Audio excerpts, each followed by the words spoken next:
Hi friends, మన GDS రిక్రూట్మెంట్కి సంబంధించి మనకి ఇదివరకే ఉన్నటువంటి ఇన్స్ట్రక్షన్స్ ప్రకారం జనవరి నెలలో ఒకసారి ఈ రిక్రూట్మెంట్ జరగాలి, అలాగే జూలై నెలలో మరొకసారి రిక్రూట్మెంట్ జరగాలి. సో ఈ విధంగా సంవత్సరానికి 2 జరగాలని మనకి ఇన్స్ట్రక్షన్లు ఇచ్చాయి.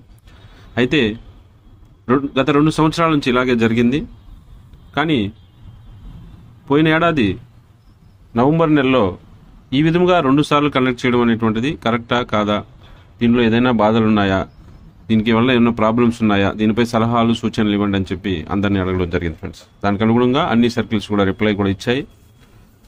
అయితే దానికి సంబంధించి ఏం డెసిషన్ తీసుకున్నారనేటువంటి విషయం మనకి ఇంకా తెలిసి రాలేదు ఫ్రెండ్స్. అయితే ఈ లోపలే మనకి ఈ జీడీఎస్ ఆన్లైన్ రిక్రూట్మెంట్ 2024కి సంబంధించినటువంటి ఒక ప్రిపరేటరీ వర్క్ సంబంధించినటువంటి ఆర్డర్ ఒకటి రిలీజ్ అయింది. సో దీనికి అనుగుణంగా ఫిబ్రవరి నెలలోనే ఈ ప్రిపరేటరీ వర్క్ అంతా కూడా కంప్లీట్ చేయండి అని చెప్పి ఇలాంటి ఒక ఆర్డర్ రిలీజ్ చేయడం జరిగింది ఫ్రెండ్స్. సో ఇదంతా కూడా అయిపోయింది. దానికి అనుగుణంగా అందరూ కూడా వేకెన్సీ పోస్టులు నెరవేరారు. వాటన్నిటిని మన సాఫ్ట్వేర్లో ఫీడ్ చేయడం కూడా జరిగింది ఫ్రెండ్స్. అయితే నోటిఫికేషన్ అనేటువంటిది ఇంకా విడుదల చేయలేదు ఫ్రెండ్స్. సో దీని గురించి నేను డైరెక్టరేట్లో తెలుసుకునే ప్రయత్నం చేస్తున్నాను. యూనియన్ నాయకుల ద్వారా ఇంకా తెలిసి రావాల్సి ఉంది ఫ్రెండ్స్. అలాగే ఆల్రెడీ వర్క్ చేస్తున్నటువంటి గ్రామీణ డాక్ సేవకులు ఎక్కడెక్కడో వేరే వేరే సర్కిల్స్లో అంతా కూడా పనిచేస్తున్నారు. వారందరూ కూడా సంవత్సరం పూర్తయి ఇప్పుడు ఈ ట్రాన్స్ఫర్స్ కోసం ఎదురు చూస్తున్నారు ఫ్రెండ్స్. సో గ్రామీణ డాక్ సేవకులకి రూల్ 3 కింద ట్రాన్స్ఫర్స్ అనేటువంటి ఇస్తున్నారు. ఈ ట్రాన్స్ఫర్ పోర్టల్ అనేటువంటిది సంవత్సరంలో 4 సార్లు రిలీజ్ చేశారు ఫ్రెండ్స్. సో ఈసారి మనకి ఈ మార్చి నెలలో అది కూడా డ్యూ ఉంది ఫ్రెండ్స్. సో నిన్నటి నుంచి ఈ మార్చి నెలకు సంబంధించి రూల్ 3 ట్రాన్స్ఫర్ పోర్టల్ ఎప్పుడు ఓపెన్ అవుతుందని చాలా మంది గ్రామీణ డాక్ సేవకులు నాకు ఫోన్ చేస్తున్నారు. సో అలాగే వాట్సాప్లో కూడా అడుగుతున్నారు ఫ్రెండ్స్. అయితే దీనికి సంబంధించి కూడా ఇంకా ఎటువంటి ఇన్ఫర్మేషన్ రాలేదు ఫ్రెండ్స్. సో కొత్త రిక్రూట్మెంట్కి సంబంధించి అలాగే రూల్ 3 ట్రాన్స్ఫర్ సంబంధించి 2 విషయాలు కూడా తెలియాల్సి ఉంది. డైరెక్టరేట్లో పెండింగ్ ఉన్నాయి ఫ్రెండ్స్. సో వీటికి సంబంధించి నేను యూనియన్ నాయకుల ద్వారా తెలుసుకునే ప్రయత్నం చేస్తున్నాను. సోమవారం రోజున వీటికి సంబంధించినటువంటి ఒక క్లియర్ కట్ ఇన్ఫర్మేషన్ తెలిసేటువంటి అవకాశం ఉంది ఫ్రెండ్స్. అయితే ఈ లోపలే ఈ లెటర్ అనేటువంటిది సర్క్యులేట్ అయింది ఫ్రెండ్స్. సో ఇందులో ఏం చెప్తున్నారంటే ఆల్రెడీ మన గ్రామీణ డాక్ సేవకులకి డిసెంబర్ నెలలో ఒకసారి రూల్ 3 ట్రాన్స్ఫర్ ఇచ్చారు ఫ్రెండ్స్. అయితే వారిలో కొంతమందిని రిలీవ్ చేయొద్దు అని ఈ ఇన్స్ట్రక్షన్స్ ఇచ్చారు ఫ్రెండ్స్ అన్ని సర్కిల్స్ కూడా. సో ఇక విషయం ఏంటంటే సాధారణంగా గ్రామీణ డాక్ సేవకులపై డిసిప్లినరీ ప్రొసీడింగ్స్ కన్నా పెండింగ్ ఉన్నట్లయితే, అంటే వారిపైన ఏదన్నా యాక్షన్ తీసుకొని ఉంటే, లేదా పుట్ ఆఫ్లో ఉన్నా ఏదన్నా తప్పు చేసి వారిపైన యాక్షన్ తీసుకోవడానికి లెటర్స్ అవి ఇచ్చుండి అది సెటిల్ కాకుండా ఉంటే అలాంటి గ్రామీణ డాక్ సేవకుల్ని ట్రాన్స్ఫర్లో పంపించారు ఫ్రెండ్స్. అది పూర్తి అయిన తర్వాత మాత్రమే పంపించేవారు.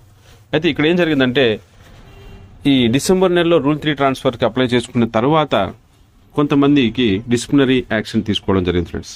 అంటే అది తెలియక మన సిస్టమ్ ఏం చేసిందంటే అప్పటికే అప్లై చేసే టయానికి వారి మీద ఎటువంటి కేసులు లేవు, కానీ అప్లై చేసిన తర్వాత అప్రూవ్ అయ్యి వచ్చే లోపు వారి మీద కేసులు రావడం జరిగింది. అలాంటి వారిని రిలీవ్ చేయాలన్నా వద్దా అని డైరెక్టరేట్ని అడగడం జరిగింది ఫ్రెండ్స్. సో దీనికి సంబంధించి ఎంపీ సర్కిల్ వారు డైరెక్టరేట్ని అడిగారు. అయితే దానికి సంబంధించి డైరెక్టరేట్ క్లారిఫికేషన్ ఇస్తూ అన్ని సర్కిల్స్ కూడా కాపీ పంపించడం జరిగింది ఫ్రెండ్స్. సో ఇలాంటి కేసులుంటే అలాంటి గ్రామీణ డాక్ సేవకుల్ని ట్రాన్స్ఫర్ వచ్చినప్పటికీ రిలీవ్ చేయకండి అని ఇన్స్ట్రక్షన్స్ ఇచ్చింది ఫ్రెండ్స్. అంటే ట్రాన్స్ఫర్కి అప్లై చేసిన తర్వాత ట్రాన్స్ఫర్ అప్రూవ్ లిస్టు వచ్చే లోపు గ్రామీణ డాక్ సేవకుల పైన ఏదన్నా డిసిప్లినరీ ప్రొసీడింగ్స్ పెండింగ్లో ఉన్నట్లయితే అలాంటి గ్రామీణ డాక్ సేవకుల్ని వారికి ఇచ్చినటువంటి ఆ కేసు సెటిల్ అయ్యేంత వరకు రిలీవ్ చేయొద్దు అని ఇన్స్ట్రక్షన్స్ ఇచ్చారు ఫ్రెండ్స్. అయితే ఇలాంటి సందర్భాల్లో ఆ ట్రాన్స్ఫర్ అనేటువంటిది కూడా క్యాన్సిల్ అయిపోతుంది ఫ్రెండ్స్. అయితే ఈ విధంగా క్యాన్సిల్ చేసినప్పుడు అది మన ట్రాన్స్ఫర్స్కి ఉండేటువంటి నెంబర్ ఆఫ్ ఛాన్సెస్లో ఒక ఛాన్స్గా పరిగణలోకి తీసుకోరు ఫ్రెండ్స్.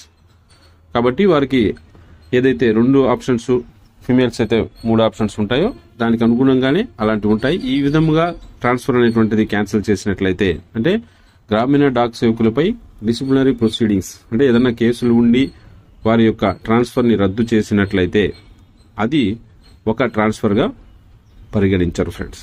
సో తర్వాత మళ్ళీ ఆ కేసు అంతా కూడా సెటిల్ అయిపోయిన తర్వాత వారు మళ్ళీ అప్లై చేసుకోవచ్చు ఫ్రెండ్స్. సో ఇది ఫ్రెండ్స్ మన గ్రామీణ డాక్ సేవకులకు సంబంధించి ఉన్నటువంటి ఇన్ఫర్మేషన్. సో జీడీఎస్ ఆన్లైన్ రిక్రూట్మెంట్కి సంబంధించి అలాగే రూల్ 3 ట్రాన్స్ఫర్స్కి సంబంధించినటువంటి ఇన్ఫర్మేషన్ నెక్స్ట్ వీక్లో తెలిసేటువంటి అవకాశం ఉంది ఫ్రెండ్స్. సో నాకు తెలిసిన వెంటనే షేర్ చేస్తాను ఫ్రెండ్స్. సో అది ఫ్రెండ్స్. సో మరొక మంచి అప్డేట్తో మళ్ళీ మీ ముందుకు వస్తాను. అంతవరకు వస్తాను.